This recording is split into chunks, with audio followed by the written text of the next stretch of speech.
ایک تیز رفتار سرخ اسپورٹس کار شہر کی مصروف سڑکوں پر اپنی منزل کی طرف بڑھ رہی تھی۔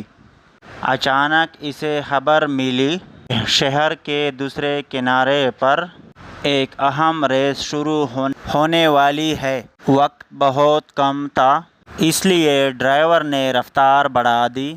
راستے میں اسے کئی گاڑیاں، موڑ اور رکاوٹیں ملیں، لیکن اس نے مہارت سے سب کو پیچھے چھوڑ دیا۔ ہر سیکنڈ قیمتی تھا اور رفتار مسلسل بڑھتی جا رہی تھی۔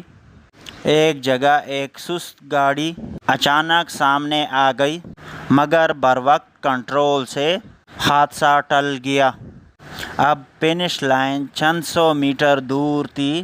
ڈرائیور نے پوری طاقت سے ایکسیلیٹر دبایا، انجن گرجا اور کار بجلی کی طرح دوڑ پڑی۔